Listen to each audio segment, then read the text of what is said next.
Oke, hari ini kita bahas mengenai jenis spesimen histologi dan teknik pengumpulan spesimennya.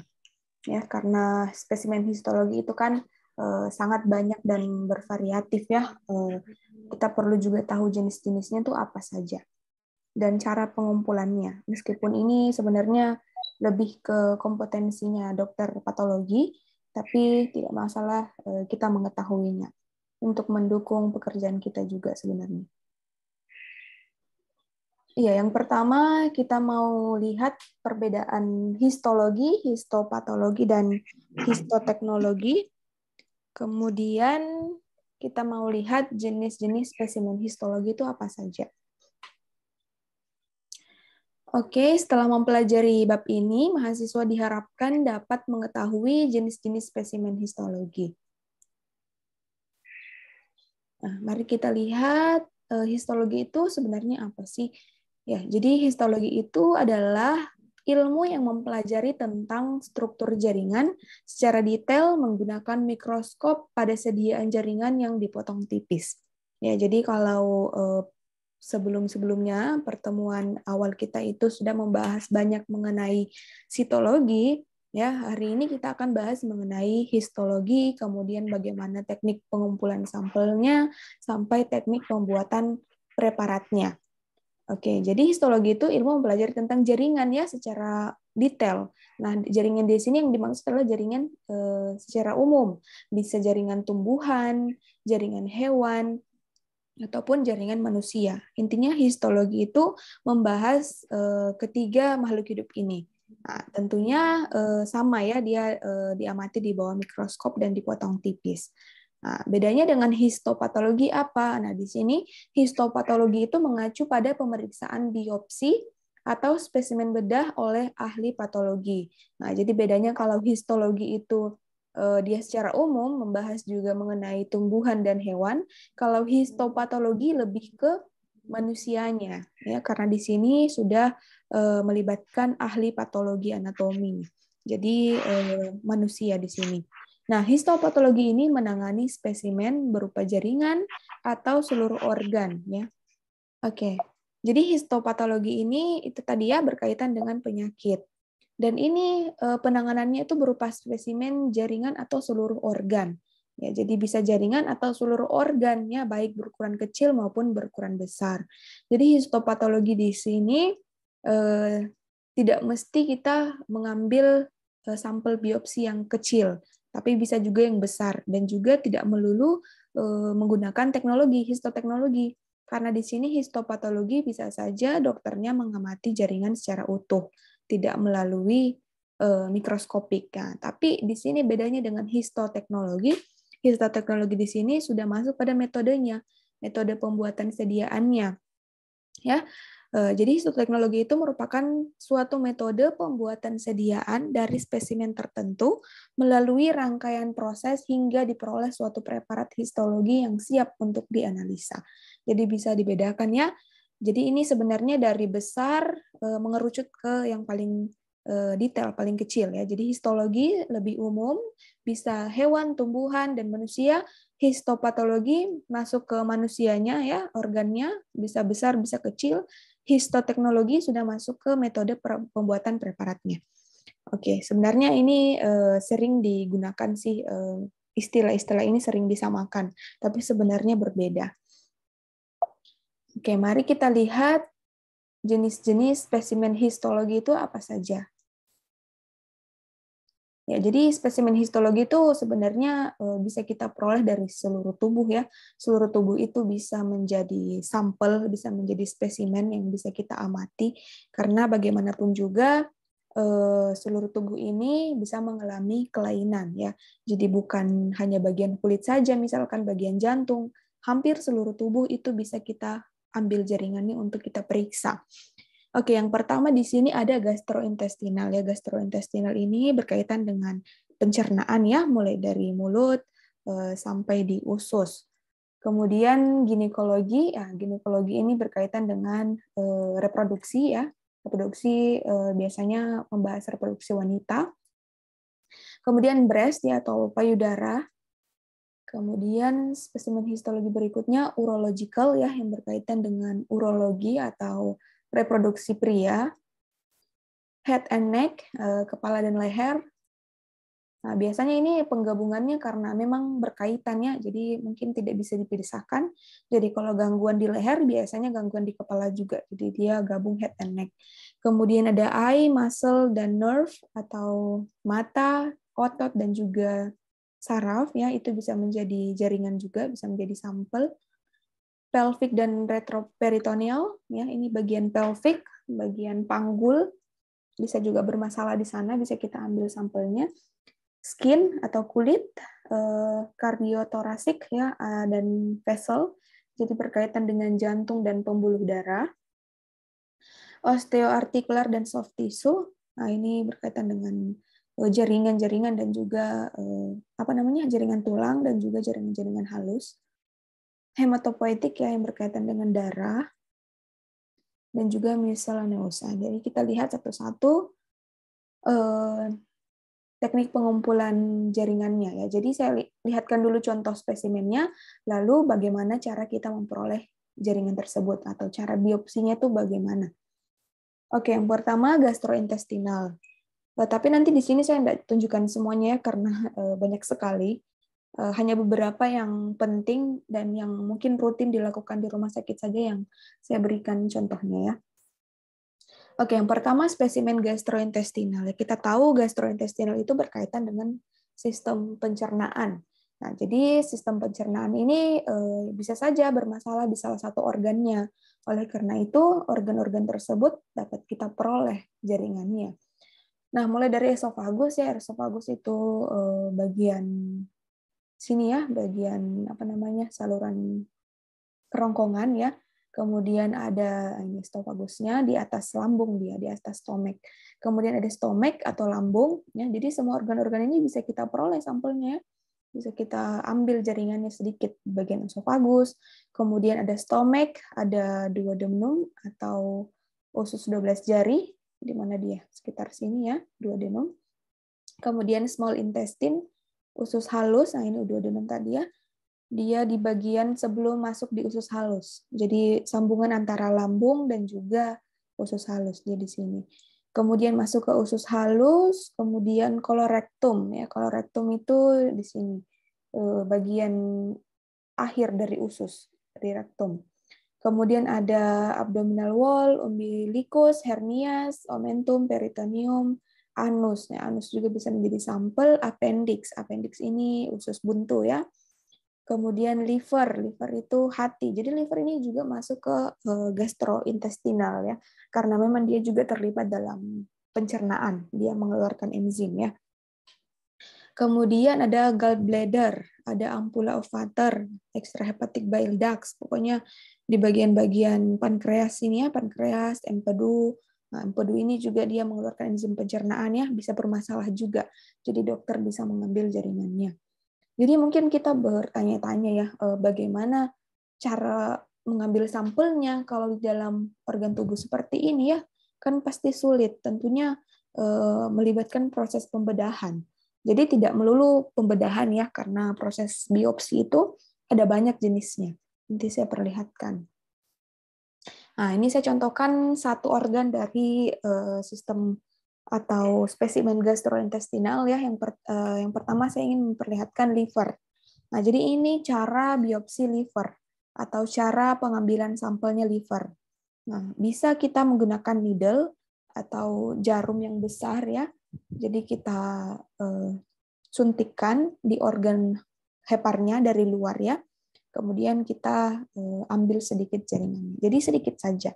Nah, mungkin kalian bertanya, kenapa diambil organnya ya, bukannya nanti rusak ya.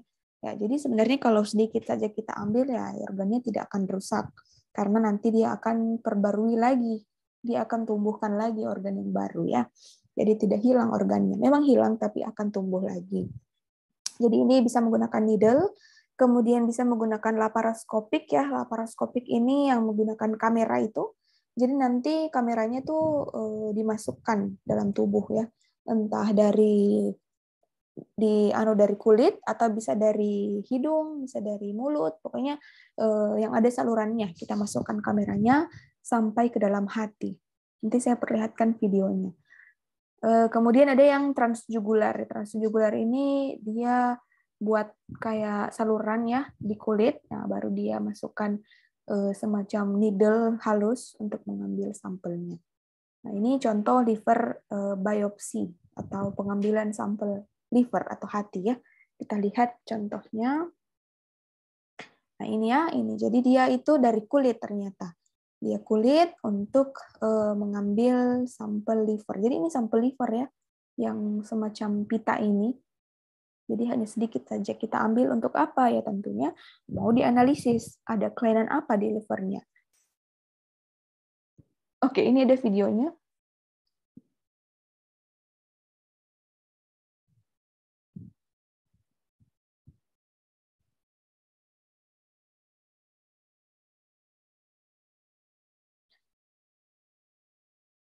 Your doctor may obtain a liver biopsy to determine the cause of liver disease and the extent of the damage.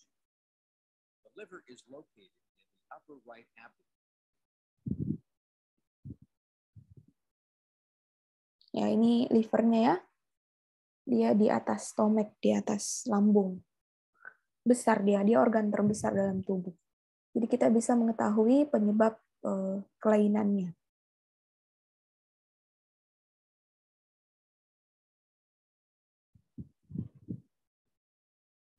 Nah, jadi ini liver dia mengeluarkan enzimnya untuk pencernaan.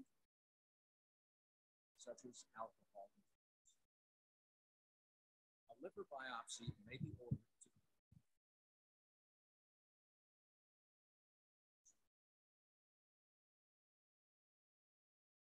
Jadi bukan hanya cancer ya yang bisa dideteksi, tapi penyakit-penyakit yang berkaitan dengan liver itu bisa dideteksi. Kayak hepatitis, jandis, kemudian inflamasi, semuanya bisa.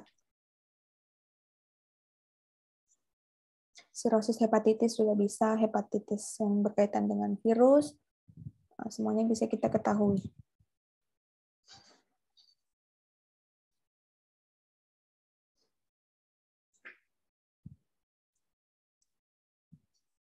Nah, jadi harus dianestesi ya tentunya, supaya tidak sakit pasiennya saat diambil.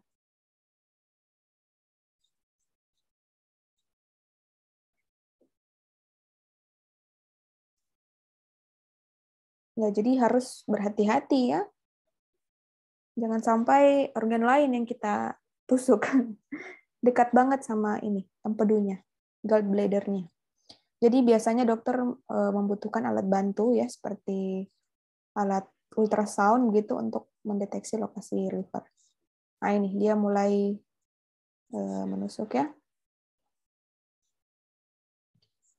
Itu dibuat dulu sedikit semacam lubang gitu supaya jarumnya bisa masuk. Nah ini caranya.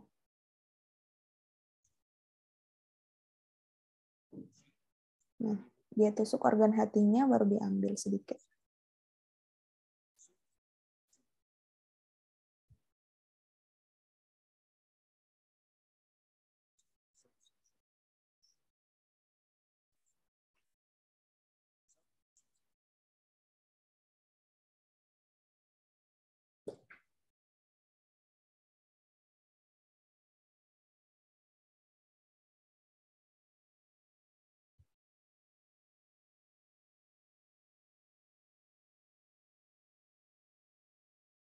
Ya, itu tadi ya cara biopsi liver menggunakan needle, menggunakan jarum. Ya, jadi sebenarnya needle itu kan ada dua jenisnya. Ada yang fine needle atau needle yang halus, ada yang core needle. Nah, untuk organ-organ jaringan itu biasanya menggunakan yang core needle. Nah, ini contohnya. Core needle itu needle yang jarum yang besar. Kalau yang fine needle itu biasanya untuk biopsi spesimen yang spesimen sitologi ya, atau yang berupa sel. Tapi kalau yang jaringan ini menggunakan needle yang besar supaya bisa kita peroleh jaringannya yang banyak. Oke, itu needle biopsi ya. Sekarang kita lihat yang laparoskopik. Nah, jadi sebenarnya ini bukan hanya untuk organ hati saja ya, berbagai organ lain pun bisa menggunakan metode ini. Tapi saya contohkan yang liver saja dulu. Nah, ini laparoskopik yang menggunakan kamera. Kita lihat caranya.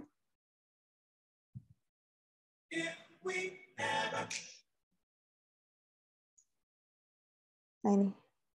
Dia masukkan dari perut ya, di bedah, kemudian dimasukkan kamera dan juga semacam alat ya. Nah, ini alat laparoskopik. Nah, begini caranya. Dia jepit sedikit, baru dia potong ya. Potong sedikit. Nah, adapun yang luka itu nanti dia semacam solder ya untuk memberhentikan lukanya.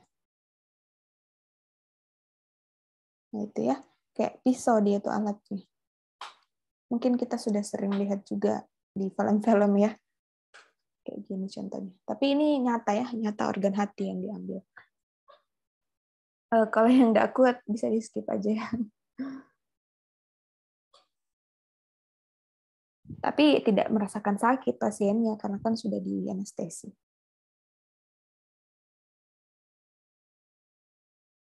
Ini organ hati ya. Nah, itu contoh laparoskopik. Dia sebenarnya dari kata endoskopik ya, yang dimasukkan di mulut itu.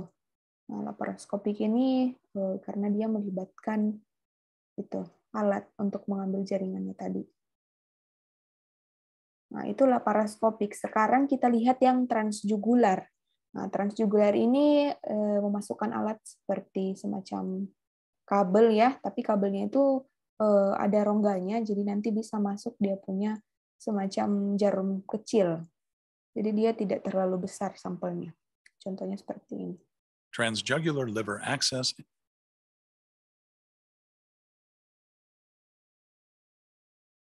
Nah, jadi dia dari jugular ya, dari saluran pembuluh darah dia masukkan alatnya. Pembuluh darah yang besar di leher kan. Jadi tidak bisa di pembuluh darah kecil ya, tidak muat alatnya, harus di pembuluh darah besar. Jadi gini caranya, dimasukkan alatnya, kemudian menembus ke liver. Ini sudah tembus ke liver ya dari saluran pembuluh darah.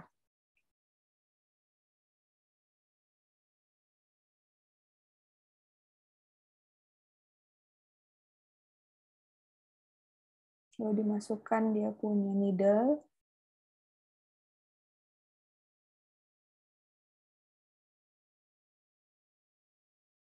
Oh ya, kalau ini sepertinya tidak menggunakan kamera ya.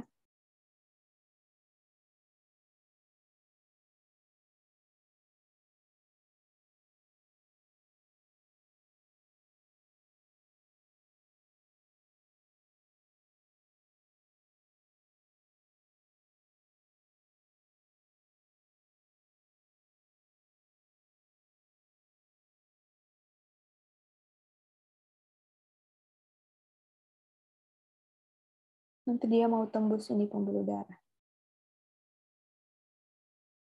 Jadi ini sudah dalam organ liver ya. Pembuluh darah yang ada di dalam organ liver. Nah, ini dia tembus. Perhatikan jarumnya.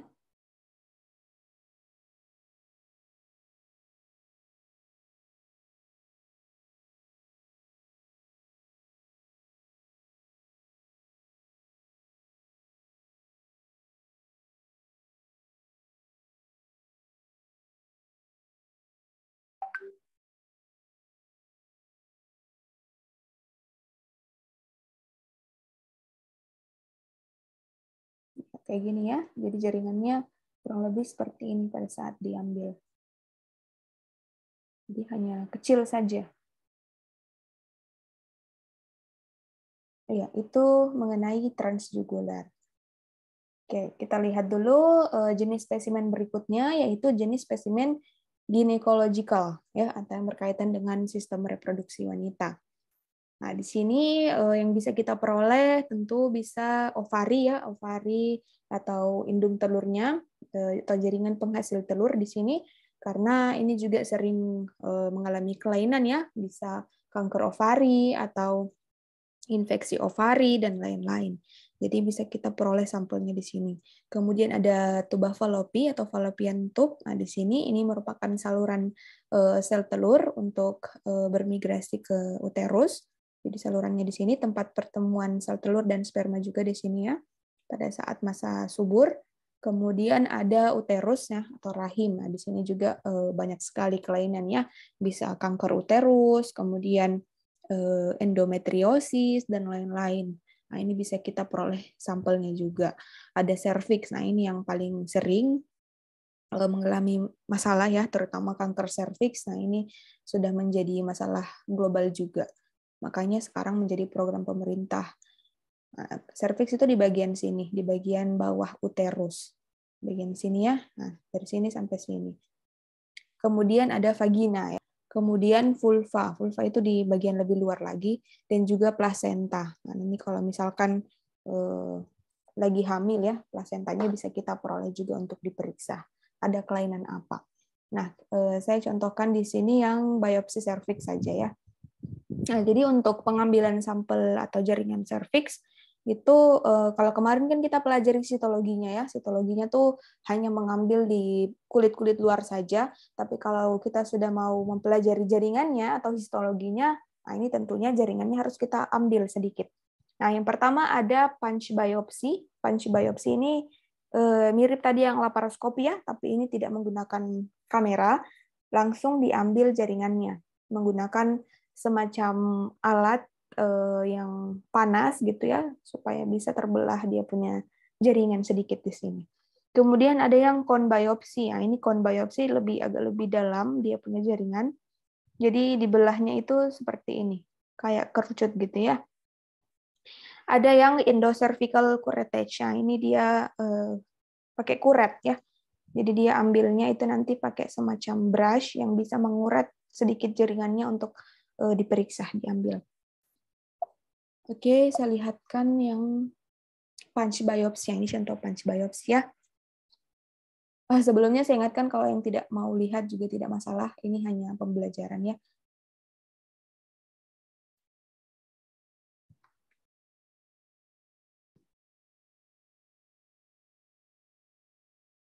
So here is a cervix, and I'm going to do a punch biopsy. I position the screen sampel on this aja ya, particular occasion more as we would bukan yang suggest it asli. in the midline, so I can still see my patient through the gap here. Kurang lebih seperti ini kita punya cervix ya. Nah, dia pakai kamera ini ternyata untuk memperbesar. Jadi gitu, punch. Jadi kayak diambil satu kali gitu aja, sedikit saja diambil untuk diperiksa. Ya seperti itu. Selanjutnya ada yang cone biopsi. Nah, ini yang asli ya. Jadi dia mau ambil sekeliling cervixnya seperti ini.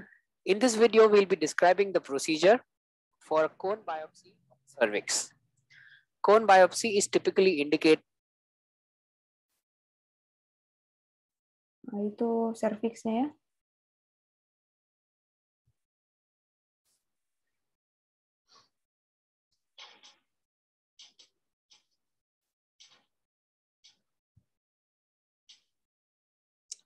Jadi kayak di solder gitu, dibelah.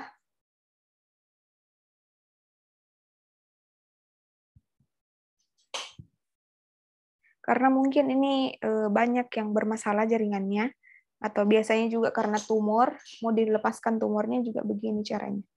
Jadi biopsi itu bukan hanya untuk kita mau ambil sampelnya untuk diperiksa ya, tapi bisa juga kita mau hilangkan tumornya. Kita mau ambil tumornya baik sebagian ataupun seluruhnya.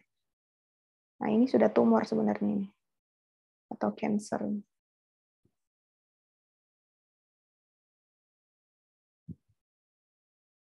Kalau kita amati di mikroskop, ya pasti sudah lain-lain jaringannya.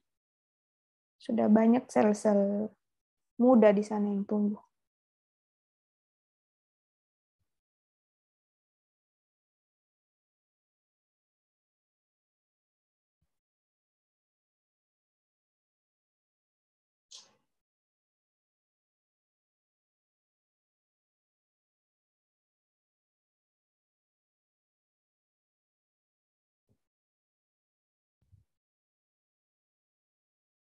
Jadi begini ya, contoh sampelnya. Entah ini untuk dianalisa, ataukah memang dia hanya mau mengeluarkannya. Itu contoh yang cone biopsy. Nah, sekarang yang curettage ya, yang kuret. Nah, jadi dia menggunakan brush yang bergerigi seperti ini ya, supaya nanti jaringannya bisa keluar.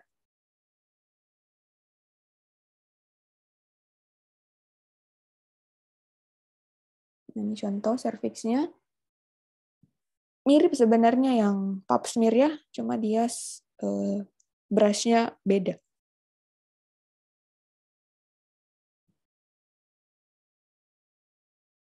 Jadi diputar gitu searah jarum jam.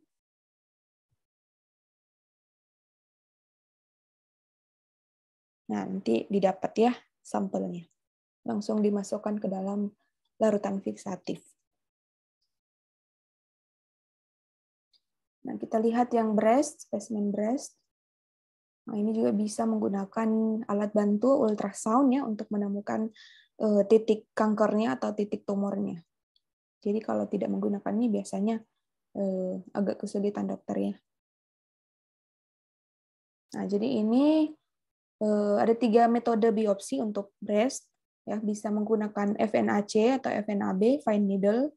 Nah, ini yang sitologi ya, yang kemarin kita sudah bahas. Bisa menggunakan core needle, nah ini untuk mau mengambil jaringannya sedikit, dan surgical biopsy, atau menggunakan pisau bedah. Kita lihat, nah ini semuanya dia gabungkan metodenya.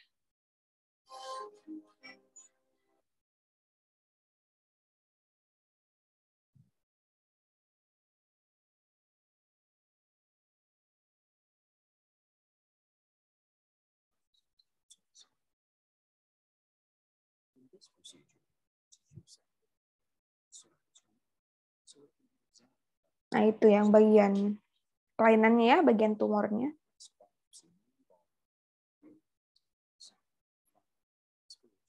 Nah, yang tidak 3 teknik. Ada yang FNAB, ada yang core needle, dan surgical atau pembedahan. Tergantung situasinya. Oke, yang pertama ini fine needle aspiration ya. Ini menggunakan alat bantu juga atau ultrasound, gunanya untuk mendeteksi jaringan yang mengalami kelainan. Nah, di sini menggunakan jarum halus. Nah, selanjutnya ini menggunakan core needle ya untuk jarum yang lebih besar. Ya, untuk jarum yang lebih besar tentunya harus dianestesi dulu jaringan di sekitar, lalu diambil spesimennya. Ya, tentunya spesimen berupa spesimen jaringan ya. Kalau fine needle tadi biasanya spesimen sitologi.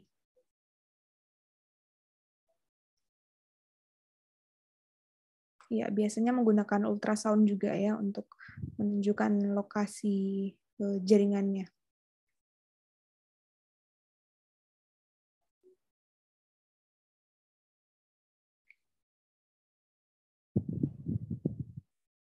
Oke, selanjutnya yang surgical biopsy ya, atau biopsi yang menggunakan pembedahan ya. Jadi ada 2, ada yang eksisi, ada yang insisi. Nah, ini contoh pertama yang eksisi. Jadi setelah dibedah, jaringannya diambil semuanya ya, itu yang eksisi.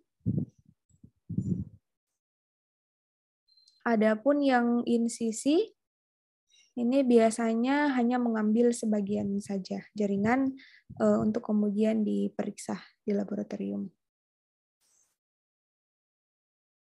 Oke, ini adalah contoh pengambilan sampel payudara ya.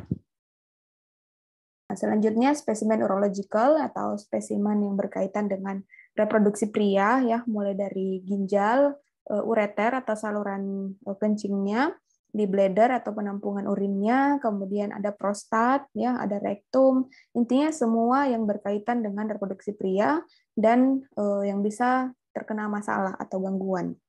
Jadi di testis, ini tempat spermanya, Kemudian ada epididymis, vas deferens, ini saluran spermanya. Nah, jadi semuanya baik saluran kencing dan juga sperma itu nanti bermuara di uretral ya. Jadi satu dia punya saluran. Dan ini bisa kita ambil sampelnya semuanya. Kemudian ada head and neck yang berkaitan dengan kepala dan leher. Nah, ini istilahnya cukup sulit untuk disebutkannya. Intinya itu di bagian leher dan juga kepala. Nah, ini nanti biarkan dokter yang ambil sampelnya. Oke, selanjutnya spesimen eye, muscle, nerve. Jadi saya perkenalkan saja supaya nanti kalau misalkan di lab kita menerima jaringan, ya kita tidak buta-buta amat gitu ya. Kita lihat jaringan ini jaringan apa. Oh, ternyata ingat ini bagian head and neck. Oh, ini jaringan urologi misalkan atau breast. Nanti kita sudah tahu istilahnya sedikit-sedikit. Oke, ini ada eye atau mata ya. Jadi semua bagian mata ini bisa kita peroleh spesimennya jadi dengan teknik biopsi, entah itu menggunakan jarum atau pembedahan, intinya dokter yang menentukan teknik pengambilannya. Kemudian ada otot ya, otot juga bisa mengalami kelainan. Jadi bisa kita ambil dari otot bicep, tricep, quadricep, deltoid, pokoknya dan lain-lain. Ini nerve ya atau saraf. Jadi saraf juga bisa kita ambil sampelnya. Ya.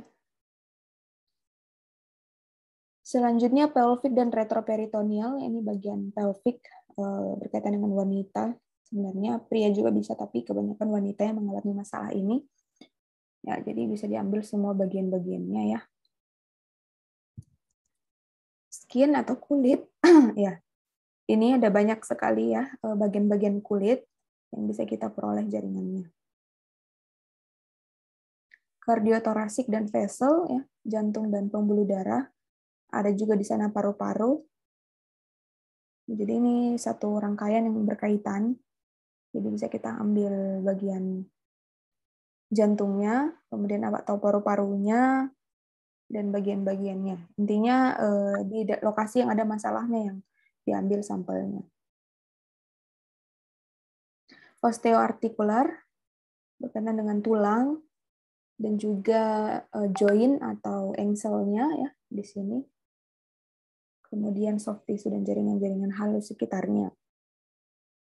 Ya, jaringan tulang juga bisa kita periksa ya, tapi nanti dia itu ada teknik khusus namanya teknik Landrum ya, teknik untuk melunakkan tulang karena tulang kan keras, tidak bisa kita potong ya. Jadi harus dilunakkan. Nanti ada teknik tersendiri untuk histoteknologi tulang. Hematopoietik ya yang berkaitan dengan darah dan juga saluran limfa dan juga spleen.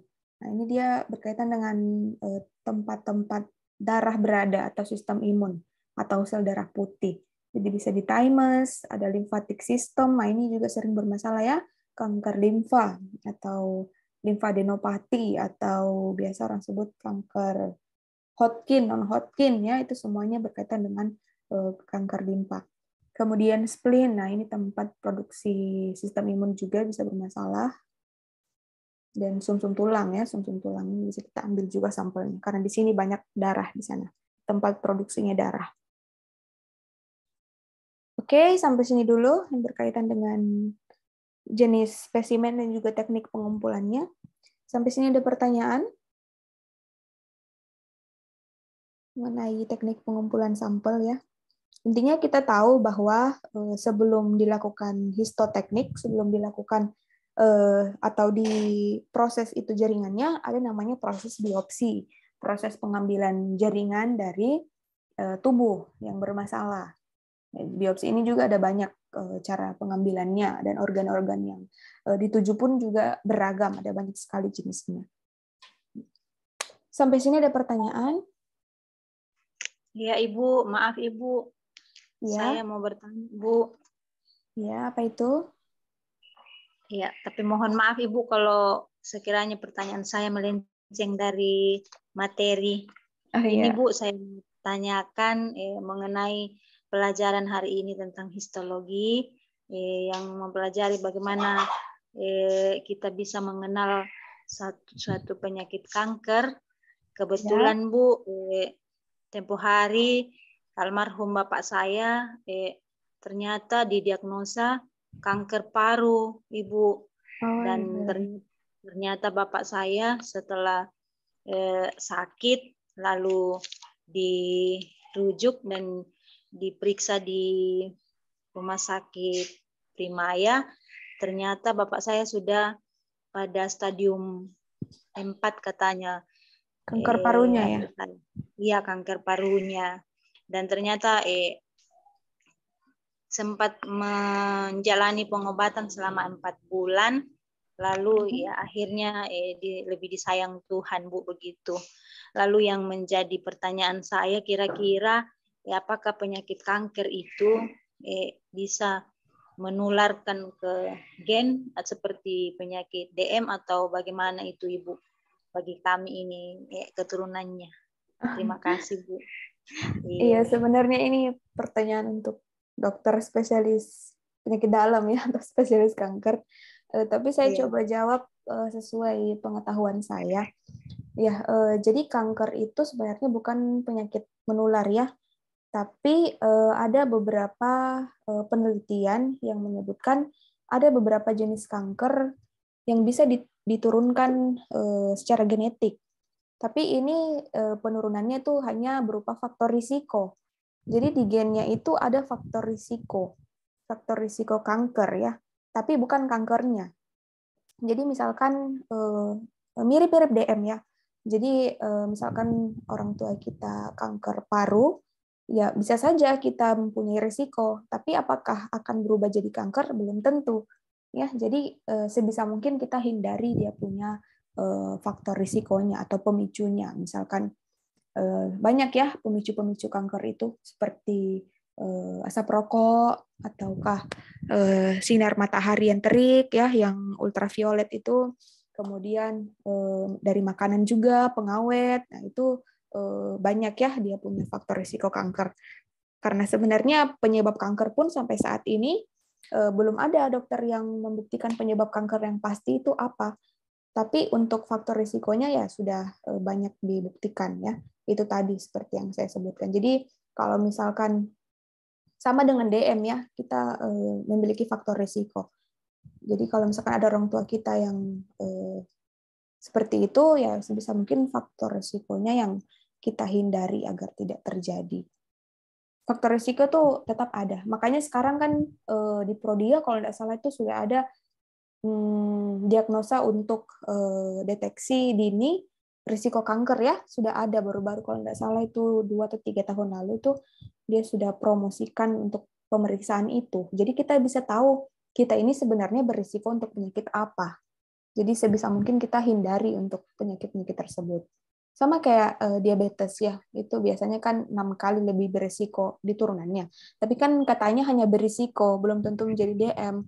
Nah, jadi kita hindari faktor-faktor pemicu DM-nya, kayak makan gula berlebih, ataukah kita olahraga yang rutin supaya menghindari. Ya, jadi faktor risiko tentu ada, tapi sebisa mungkin kita untuk menghindarinya. Adapun persentasinya itu juga berbeda-beda ya. Misalkan kanker A, misalkan faktor risikonya bisa kecil, bisa besar. Penyakit X misalkan bisa kecil, bisa besar pula. Nanti coba bisa dibaca ya Bu ya. Saya turut berduka untuk orang tuanya. Semoga ditempatkan di tempat yang terbaik. Terima kasih, Bu. Ya, sama-sama. Ada lagi pertanyaan mengenai teknik pengambilan spesimen, jenis-jenis spesimen? Ya, ini sebenarnya harusnya minggu lalu kita praktikum ya, tapi karena tidak tersedia reagennya, jadi kita tunggu saja, semoga segera ready, baru bisa kita praktikum. Ya, kalau tidak ada yang mau bertanya, mungkin kita akhiri sampai sini dulu pertemuan kita. Ya, kurang dan lebihnya saya mohon maaf. Assalamualaikum warahmatullahi wabarakatuh. Assalamualaikum warahmatullahi wabarakatuh. Terima kasih, Bu.